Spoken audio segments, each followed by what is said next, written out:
Hey there! So last week we honored Nelson Mandela and many of Africa's great independence leaders turned presidents, and naturally we must talk about the continent's worst present heads of state. Gosh, like where does one begin?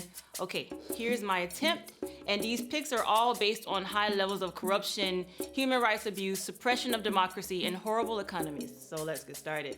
At number 10 is Abdel Fattah el-Sisi, aka General Sisi, a military commander who is currently Egypt's indefinite head of state. Himself, along with the Egyptian military, played a leading role in ousting President Morsi in July of 2013 and signaling mass demonstrations from Morsi supporters. Today, this military regime is bringing chaos to the overall political scene in Egypt, overruling democracy. Here's a news clip of Fattah el-Sisi speaking about the situation in Egypt. A country in chaos, Egypt teetering on the brink of civil war, a prevailing mood of defiance as the two opposing factions dig in. الشعب المصري إرادته حرة. The will of the Egyptian people is free. Their will is free. They can choose whoever they want to rule them. And we are the guardians of this will. على هذه الإرادة. Egypt. All right, number 9 is Burkina Faso President Blaise Compaoré.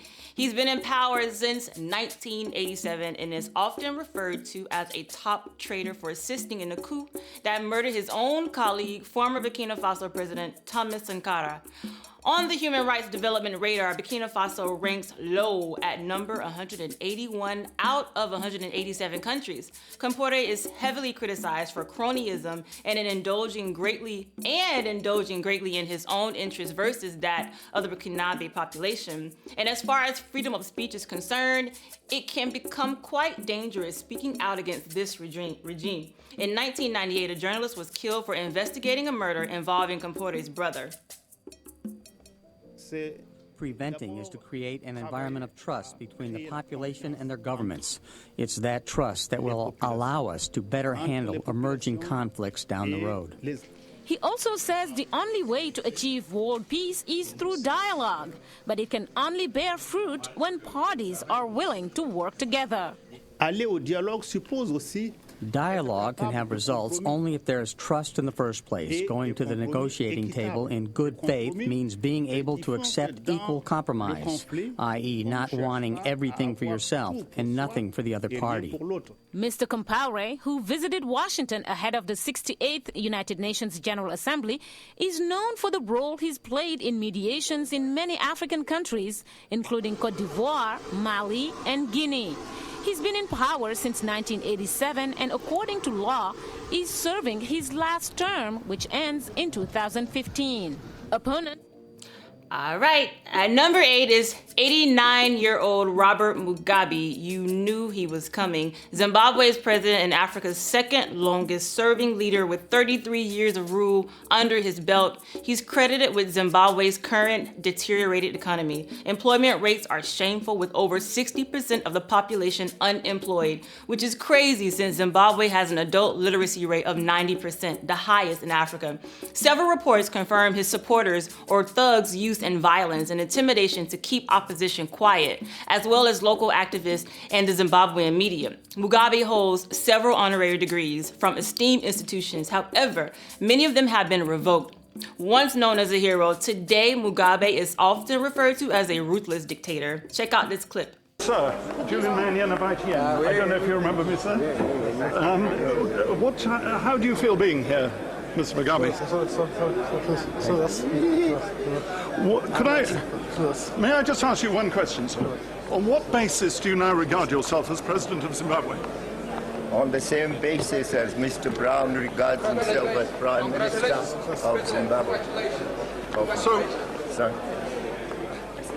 Precisely on that basis. You don't want your security man here to beat me up in front of you, I'm sure. Yeah, but don't ask stupid questions. Okay, but then, sir, say what you would like to say, sir. Please. But we are not a British colony. Come on, you must know that. Tell him again. We are not a British colony. At that point, I was wrestled away by Zimbabwean and Egyptian security men.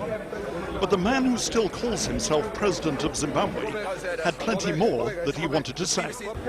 What have the British to do with Zimbabwe? Who are you? You bloody idiots. Interesting, right? All right, at number 7 is Paul Biya, Cameroon's president since 1982. Biya is notorious for his dubious electoral schemes. Under Cameroon's constitution, Biya has total legislative and executive powers. Get this, it's a fact that every 3 years, Biya holds phony elections just for the hell of it. Like many on this list, Biya's administration, according to Transparency International, is one of the most corrupt countries in the world, and the Cameroonian economy continues to be stagnant, even with all of the country's lush resources.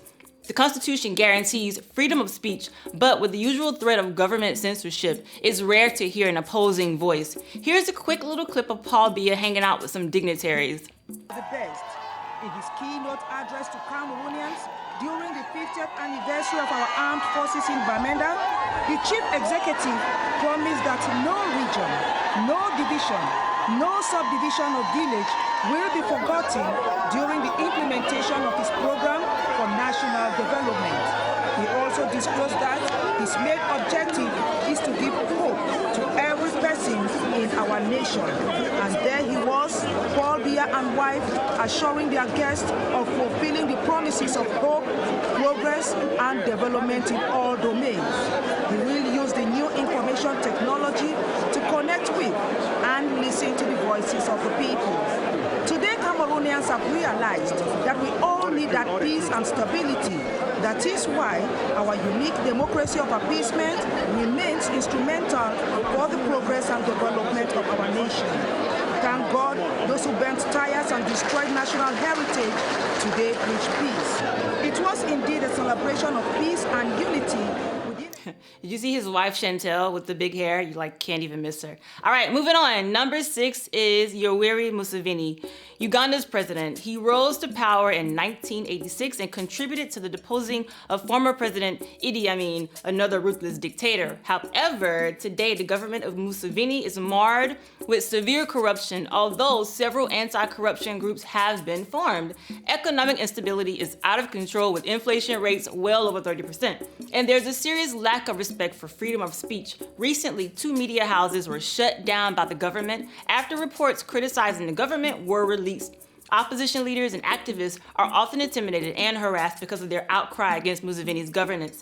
Here's a clip of Museveni in an interview describing what Africa needs. Many years ago, you wrote a book called What is Africa's Problem? And your conclusion seemed to be that one of the biggest problems was leaders who overstay their welcome, who stay in power too long. Well, here you sit after a quarter of a century in power. Have you forgotten your own words? I've not forgotten my words. What I meant was people stay long in power without being elected. And the quarter century you're talking about, I've been in government, I've been elected all the time. That's true. You have been elected. Some people would dispute whether some of those elections were truly free. But leaving that aside, you, back in 1995, supported a constitution which imposed term limits on the president. And then, years later, you decided you didn't believe in term limits anymore. Why was that? I think term limits is not really the crux of the matter. What is the crux of the matter is the ability of the people to elect or otherwise. I think we are leaving the core issues and going for the peripheral issues, the forms rather than the substance. We'll get to the substance, but just one other thought on... Museveni took his hat off for that interview. All right, let's move on. Number 5 is King Mswati III, the King of Swaziland. He represents the last living absolute monarchy on the continent, and he's known for his lavish spending, his $200 million fortune, and his 15 wives, many of them acquired at tender ages. Majority of Swazis today live in abject poverty, and thanks to King Mswati III and the Queen Mother, aka his mom, Swaziland today is near the verge of bankruptcy. Under King Mswati's rule, pro-democracy is forbidden along with any public demonstrations. The media is even banned from taking photos of his fancy vehicles. And that's not all. HIV/AIDS in the country has reached epidemic levels due to old-fashioned traditional beliefs that discourage safe sex. Here's a clip of Mswati discussing polygamy in the country. In this country, there are many things. There is polygamy. There's also people who are married in the Western style. So it's a matter of that, or those people, you know, in whatever circumstances that they choose to live in this way.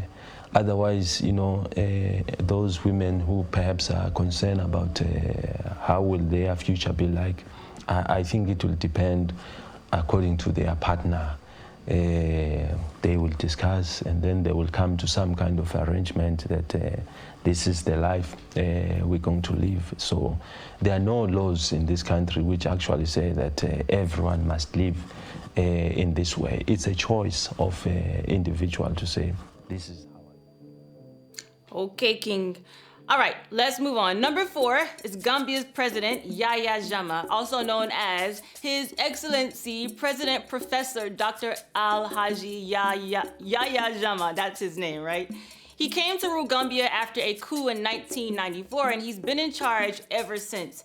Amnesty International and several human rights groups have tied this leader and his administration to numerous human rights abuses. Throughout President Jammeh's reign, several journalists and opposition leaders have disappeared, been killed, exiled, and locked up at the notorious Mao II State Central Prison in Banjul. He's also strangely religious, announcing that he has the cure for HIV/AIDS and infertility in women.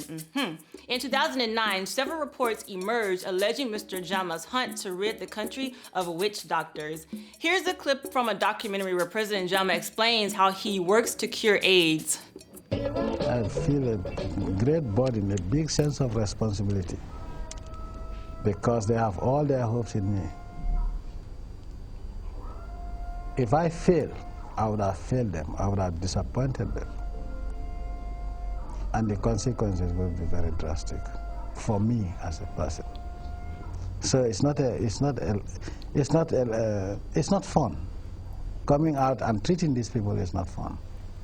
Somebody lying down there, knowing that maybe the guy has a few months to live, there are people who come in very bad condition. And lying down there, knowing that they have they only have their hope in me, is a big burden. Morally, spiritually, and psychologically. So it's not something that anyone would do just for fun or just for mischief. I'm not a president. That's deep, President Jammeh. Curing AIDS? All right, let's move on. Number 3 is Teodoro Obiang. Google world's worst leaders, and he easily and always tops the list. He's been in power for 3 decades and making him Africa's longest serving leader, getting there by ousting his own uncle in 1979. Ride or die. Equatorial Guinea is Africa's largest producer of oil, yet the people barely have clean drinking water. Under Obiang's regime, Equatorial Guinea has repeatedly ranked extremely low on the United Nations Human Development Index. Rape, systematic torture of detainees, horrid prison conditions, unlawful killings, kidnappings, these are synonymous to the Teodoro Obiang regime. Here's a clip of Teodoro trying to explain that there is very little poverty in Equatorial Guinea. Porque podemos decir faltas que son normales. El país, toda la gente viven de acuerdo a su mentalidad, porque existe la pobreza mental. Es aquella pobreza que, aún dando posibilidades a una persona, siempre se queda en el mismo lugar. Por eso muchas veces la Mr. President, when you say there is no poverty, you must know, as I do, that just 1 or 2 kilometers from this very fine presidential palace, there are people living without safe, clean drinking water, without access to good health care, without access to decent schools for their children. This is the kind of poverty that should not exist in a country which enjoys immense oil wealth. Bueno, yo creo que usted se ha encontrado con núcleos de personas que viven en sus propios poblados, que son la manera que tradicionalmente vienen viviendo, pero a ellos no les falta las escuelas para sus hijos, no les falta centros médicos para recibir la curación. All right, number 2 is Isaias Afwerki. He's ruled Eritrea for 20 years, and the country today is flawed with just about every single human rights issue one can think of. There is no freedom of speech. Matter of fact, Reporters Without Borders rank Eritrea as the worst place in the world to be a journalist, even lower than North Korea. The government is notorious for illegally detaining opposition voices, with many people sitting in prison without a clue as to why. In 2008, President Afwerki postponed elections for 3 or 4 decades, stating that they polarized society, and that's his quote.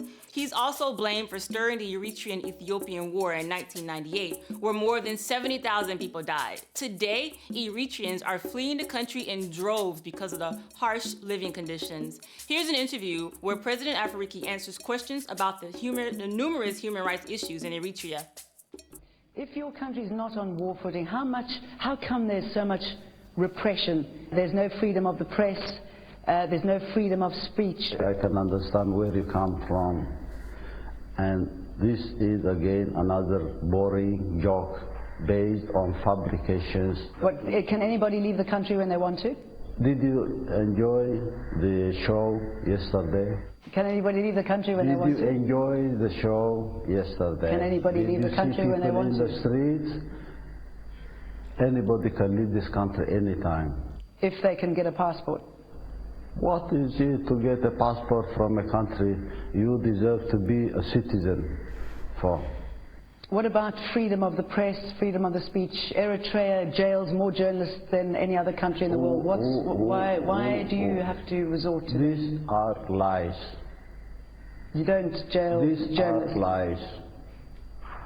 These are lies of Jazeera International, deliberately distorting facts to give the impression that this country is in a war footing, and so many things. Iran is here, Israel is here, we are supporting Houthis, we are supporting terrorists, you name it. You are using these lies to serve an agenda for destabilizing this region. I would never. All right. So we made it to number 1, and it goes to Sudanese President Omar al-Bashir. He definitely tops the list. In power for 24 years, his government is credited with spearheading the war in Darfur, which is typically described as genocide. Even today, there are open arrest warrants from the ICC for President al-Bashir, in which he is accused of masterminding the events that has led to hundreds of thousands of displaced people and nearly 1 million deaths in the Darfur region. And even with the split from South Sudan, al-Bashir's regime still faces rising foreign debt, inflation, corruption, lack of jobs, and the list goes on. Here's an interview of al-Bashir answering questions about if he feels responsible for the situation in Darfur. Regret anything that you did at that time? هي طبعا أنا كرئيس مسؤول من كل شيء بيحصل في البلد يعني، لكن اللي حصل في دارفور يعني أول حاجة هي صراع تقليدي ظل يعني يحصل في دارفور منذ أيام الاستعمار، أنه في صراعات قبلية في دارفور بسبب الاحتكاكات بين الرعاة والمزارعين، أنه تطورت هذه الصراعات التقليدية إلى تمرد. كحكومة حاربنا المتمردين اللي بيحملوا السلاح ضد الدولة، لكن برضه هنالك المتمردين قاموا بالاعتداء على بعض القبائل اللي أيضا ردت على هذه الاعتداءات ومحاولة الانتقام من الاعتداءات اللي حصلت. عشان كده حصلت بعض الخسائر البشرية، لكن هي لا تقترب من الأرقام المذكورة في الإعلام الغربي. دي الأرقام حقيقة يعني مضخمة ومقصودة أنه هذه الأرقام. All right, so it was really difficult ranking these current heads of states. And of course, there are plenty more, which requires a part 2, but I'll hold it here for now. Anyway, I'd like to hear who's on your list. Share it with me. Now, all of this talk about military dictators and human rights abuse just got me all down. I think next week I want to laugh, right? You want to laugh, right? So I'll review some of Africa's funniest comedians. Make sure you stay connected with me. Send me a note at TracyTV@gmail.com. I'm on Twitter too, @TracyTV, or holler at me on Facebook. We'll put it up on the screen, don't worry. Type in Tracy TV, okay? Stay tuned. There's more coming up on SaharaTV.